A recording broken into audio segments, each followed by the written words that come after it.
Hello and welcome. I'm Tom Palmer. With me is Paul Fenn, the founder and president of Local Power. Hello, Paul. It's a pleasure to be here, Tom. All right, Thanks for thank having you me. for coming. So tell me about what Local Power does. Well, we're kind of a soup to nuts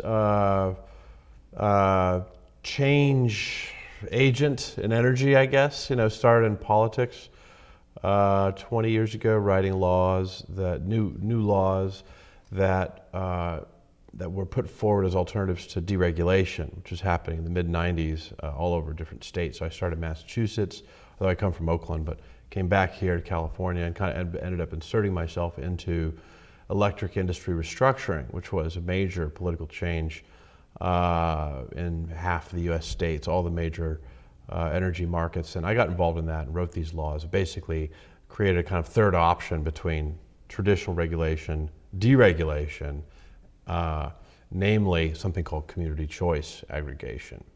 It's a funny word. It originates in a fairly arcane policy world, but started writing these bills just out of graduate school and got one passed in Massachusetts in the late 90s and then got 5 others passed. So now there are 6 or 7 states that have it, and now Local Power focuses on implementation with cities, and the idea is essentially to relocalize energy to the community level and to the individual resident or business level, and to sort of turn the tables on traditional business model for energy, which was essentially One size fits all. Yeah, I like to call it the Rockefeller model. The kind of vertically integrated monopoly model, supply chain, model, sometimes referred to as recurring revenue model in energy, and securitization in the world of banking and finance. And so in this community choice approach, I've also developed the first revenue bond authority for renewable energy 10 years ago in San Francisco. And so part of this has been running political campaigns, and so we ran the campaign for the H-bond authority in San Francisco, and the voters approved that. And then I drafted the law in California around the same time and got that passed through the legislature. So did the direct political work to get that passed. And since then, have really focused on using those two authorities together in much the same way that governments back in the New Deal used various public authorities, always involving a purchasing authority, which basically allows this government to collect tolls, for example, but also a financing authority, which is the ability to borrow. So bridges were built this way. The toll bridge authorities were created through essentially toll collection authorities and financing authorities that combine contractually, and through that combination could build bridges that banks were unable or unwilling to finance. And that's essentially how all the bridges were built in the United States, all these huge bridges like the Golden Gate Bridge and the bridges of New York City.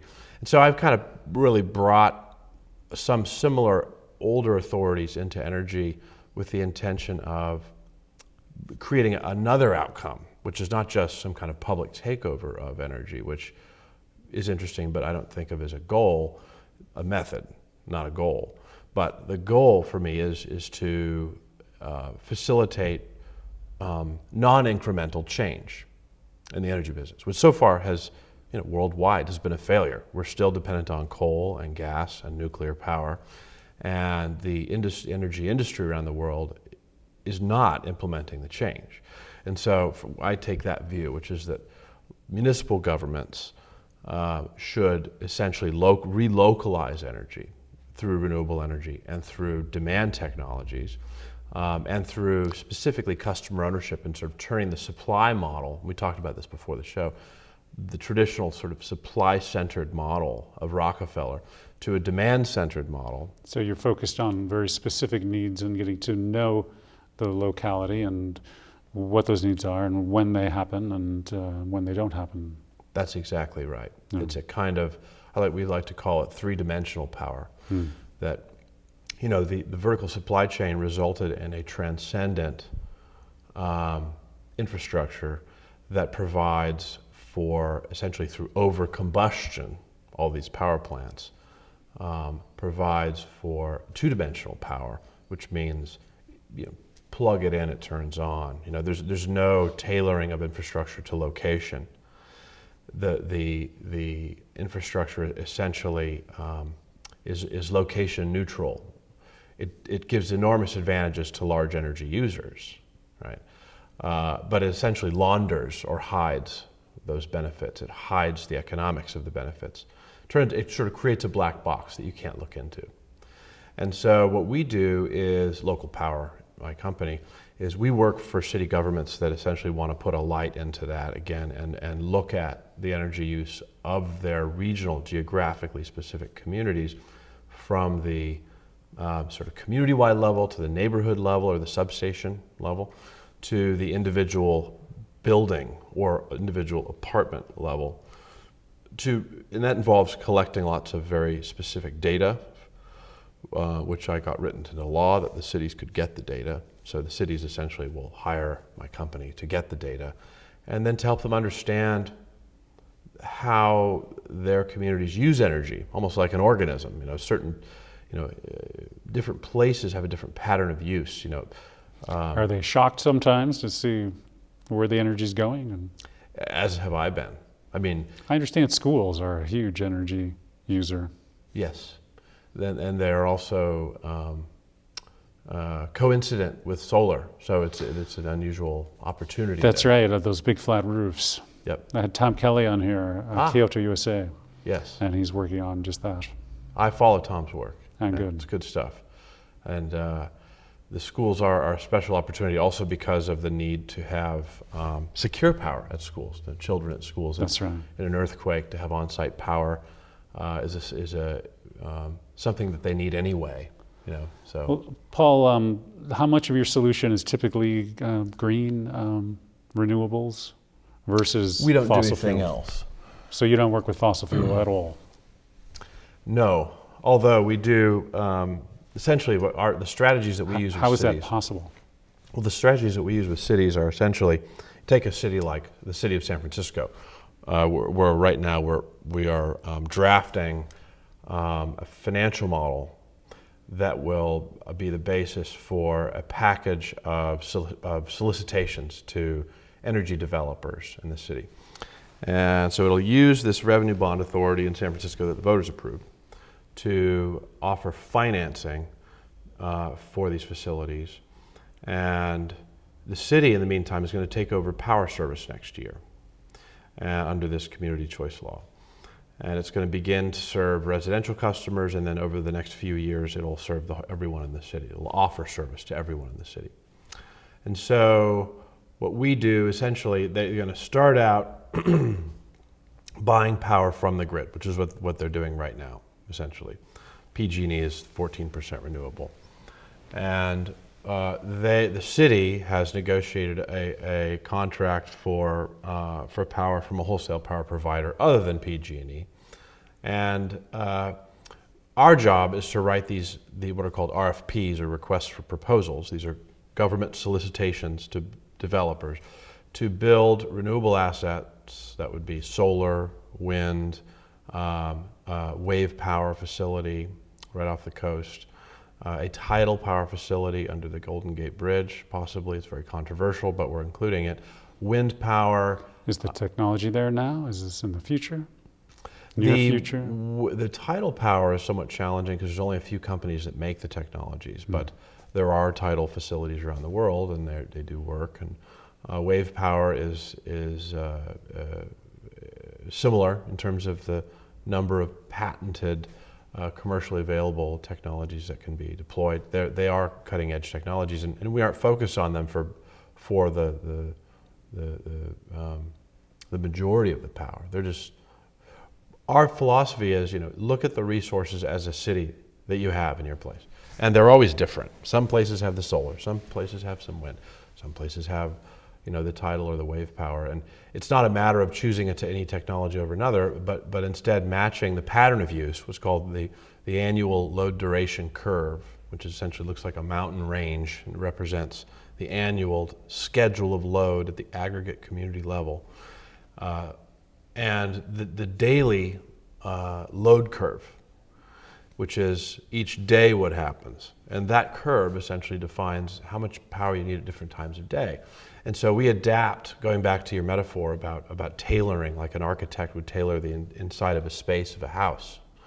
But tailoring those temporally specific intermittent renewable resources like solar that just work 4 or 5 hours a day, or wind that work twice in the morning and the afternoon.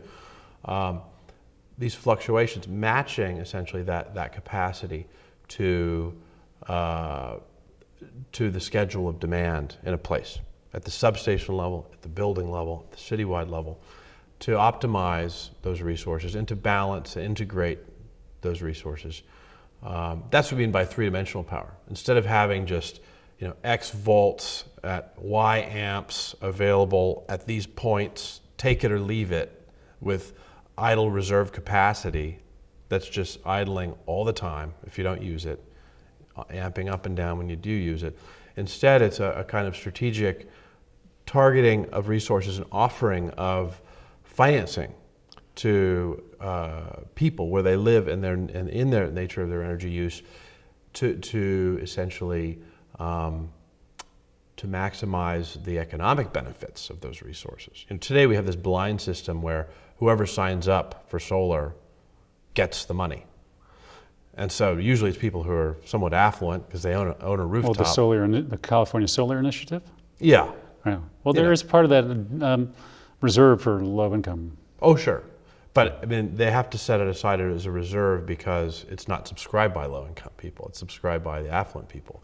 And so the problem there is a disconnect where rather than placing the technology, which is, generated by the sun from 10 or 11 a.m. to 3 or 4 p.m. every day on loads that occur on that schedule. Instead, it's all based upon an export model where the solar is placed on your roof and you're paid at the meter for running your meter backwards or, within the net metering limits.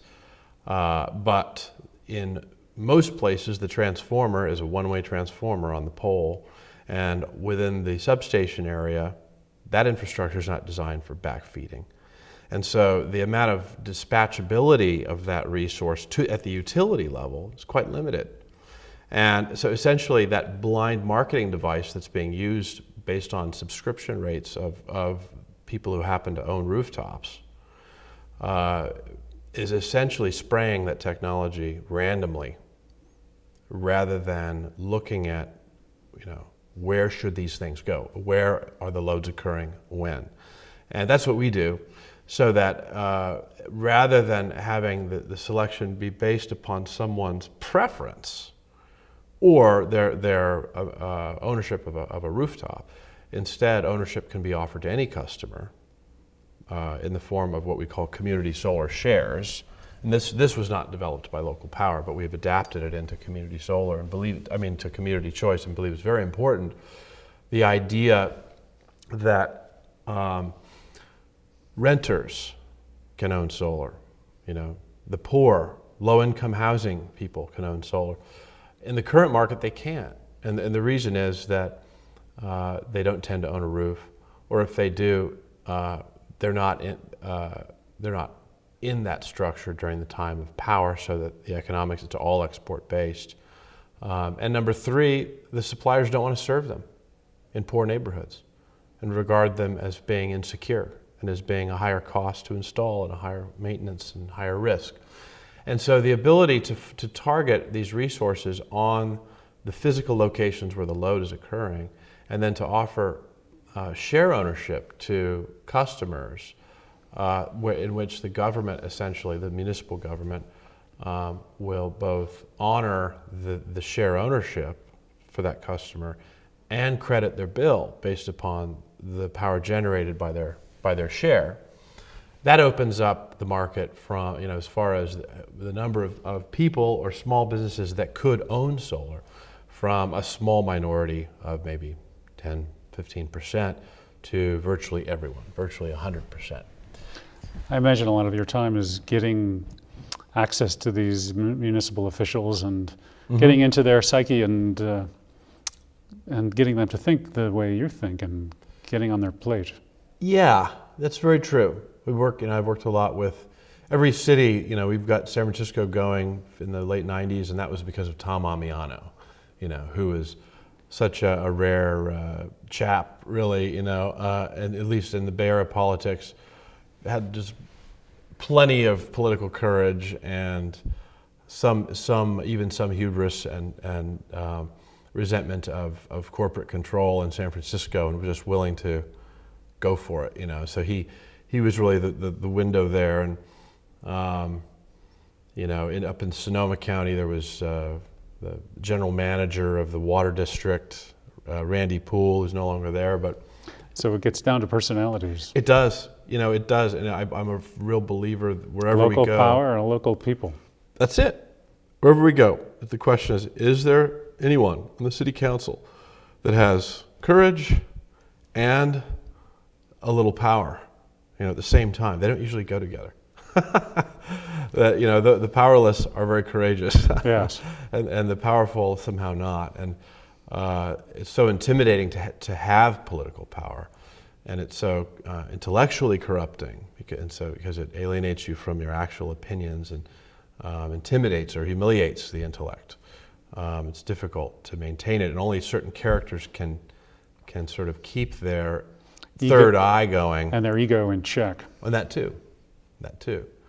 And that when there's so much dissimulation going on that it alienates people and from their own feeling, natural sentiments and actual personally held beliefs, and turns them into these sort of schemer types that we see who are always guessing what other people think and essentially hiding in the shadows of doubt, Well, that's the kind of personality that succeeds in our political arena. It is. These days. It is, yeah. It's what do they call them? Borderline disorder. Yeah. Those who can fake it the best. That's right. It's a problem, and we actually, it's funny because local powers become known for, Prop 16. Was PG&E's initiative 2010 was basically trying to smash CCA, smash community choice, and stop it. And so we get this reputation for being, a thorn in PG&E's side. But most of the work we do... Are you presented in the media that way? Yes. To the extent that they address you at all? Yeah, as sort of, radical or something. But actually, most of our work consists of really working hard with government officials in this sort of dysfunctional relationship, if I may call it that, between elected officials and bureaucrats, to have a coherent intellectual process at the democratic level that is actually valent with or connected to the expertise discussion at the bureaucrat level. Because usually they have nothing to do with each other. You have poetry, or like Heidegger said, there's poesis and techne, poetry and technology, method. And usually there's just no connection. You have this sort of smoke and mirrors, of government, where one guy makes a speech and cuts the ribbon, and somebody else is doing all the numbers and writing all the contracts. And that person has no power. Yes. Oh. And often is demoralized, resentful, and as a result, suspicious toward innovation, suspicious toward any kind of, certainly the kinds of things we're trying to do, with local power, where we're not just trying to do some kind of small project, solar panels in City Hall, where, the program there is, we're going to be replacing over half of the power supply of the city over, a 3 or 4 year period. So that can make anybody skeptical. But if there's a disconnect, and this has always been our challenge with the electeds, there would be an elected official like Tom who loves the idea, but then staff inside the city who think, this is never going to happen. This is just somebody's dream. Right. This doesn't happen. Hasn't happened before, it's not going to happen. I mean, that's the classic sort of bureaucratic view.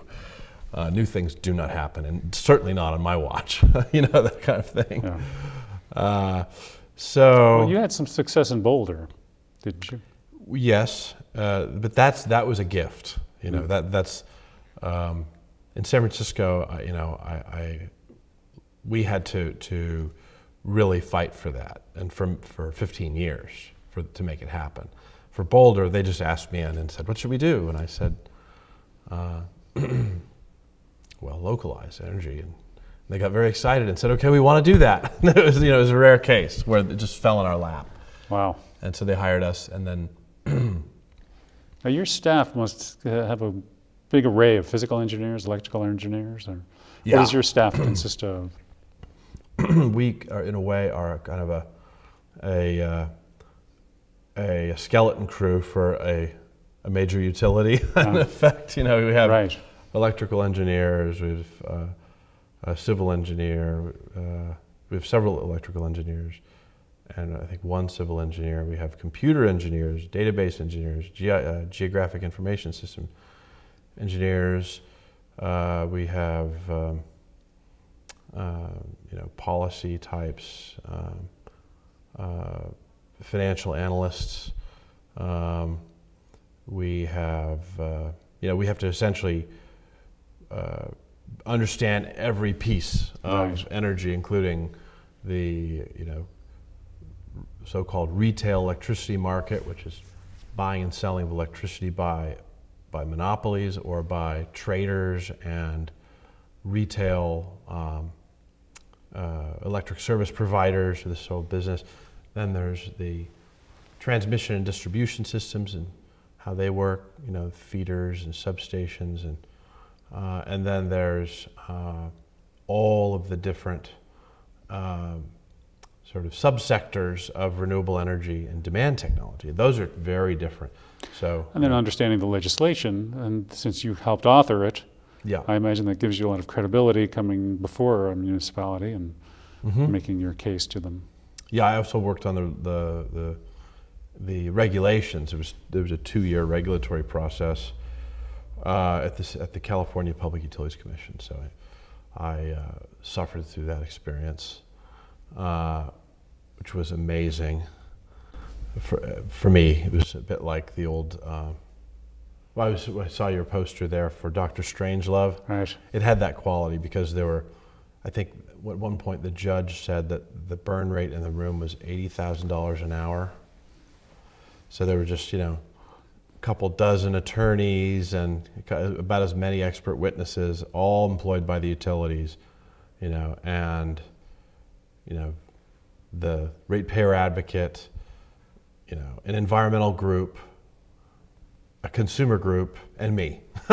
So, just having to go head to head with these sort of, these mental athletes, these mercenaries, the utility lawyers, Right. the kind of guys who always got A+ in school because they keep really neat binders and they read everything 3 times and they want to win. They have to win. And they thrive in the corporate environment. Oh man, they have no souls, and so Yeah. they fit perfectly. Yeah.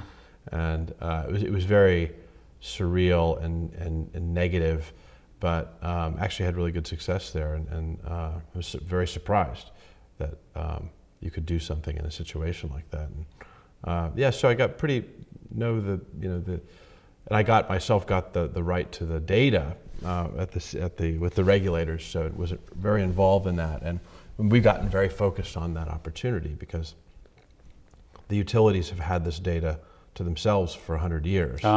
So that black box is getting opened up. Yes, Good. we're able to look at it and really sort of rethink the whole thing, and it's heady, but it's really fun. Well, Paul, we've got about 4 minutes left. Okay. You want to talk about nuclear energy? Certainly. You brought it up before the show, and it's arguably the negative story. It's the other guys. It's an agenda that is in some ways the nuclear revival is happening. Even though Fukushima slowed things down in the U.S. and in a few other places, It hasn't slowed down China's development of nuclear power, and it hasn't slowed down Africa's development of nuclear power, and specifically China's development of nuclear power in Africa. And so there's a kind of globalization of nuclear power that's occurring. The consensus seemed to have been, well, we don't have time to develop these renewables, so really nuclear is the only horse we've got. Yeah, it just Lovelock went Yeah. nuclear, and I mean, James Hansen in his book, Storms of Our Grandchildren. I just hated to see that. Yeah. I feel like there's a kind of a, well, I called that you mentioned you read the blog I wrote about Lovelock and Right. George Monbiot and a few others like Stuart Brand, Right. called Philosopher Pawns. And the idea for me there, it's very vivid because I studied intellectual history and that's how I got into energy. But seeing these sort of, I don't want to insult them, but specialists essentially, whose thinking is formed by one crisis, the climate crisis people are so upset about the climate crisis that they'll embrace nuclear power. And then there's the anti-nuclear people. That's climate panic. Climate panic, exactly. Everyone has their little problem. It's real and it's visceral and it's understandable. It's terrifying, and it is. And James Hansen is such a real hero and a real clear thinker and a radical that I wouldn't want to group him with the others, whom I consider to be in a way dandyish and irresponsible. He's so upset that he's done what he's done. I think there are other factors at work with Monbiot and Lovelock and Stuart Brand, which is a kind of unseriousness or kind of dandyism. But in the nuclear phenomenon, you have, I know we're wrapping up here, but the Obama administration is in the same stroke the leading proponent of nuclear power development in the world and claiming moral high ground against proliferation. At the same time that they are rattling the saber at Iran and North Korea for developing uranium enrichment facilities. So it just shocks me that an administration could be so incoherent in its energy policy as to fail to see the connection between proliferation and domestic nuclear power. It just blows my mind that they would get that connection and would just regard them as separate issues. But that's what's happening, and there's a great success domestically with San Onofre being offline now, and with the Pilgrim reactor being disputed in Massachusetts and up north in Vermont. The state of Vermont's effort to close the plant and the direct conflict with the federal government. People don't want this stuff around in the U.S., but Hillary Clinton and President Obama are putting on the pom-poms and running around the world saying this is wonderful. So it's frightening to me that we could have such a kind of overlooking of basic reality, and the idea that nuclear power is faster to develop than renewables is just so ridiculous. Well, we're out of time. All right. I opened up a big topic. You'll have to come back, and I would love to. We could talk about nuclear power for a half hour. Let's do it. Okay. All right. Terrific, Good. Tom. Well, Paul Fenn, founder and president of Local Power, thank you for coming here and talking to us. And it's my pleasure.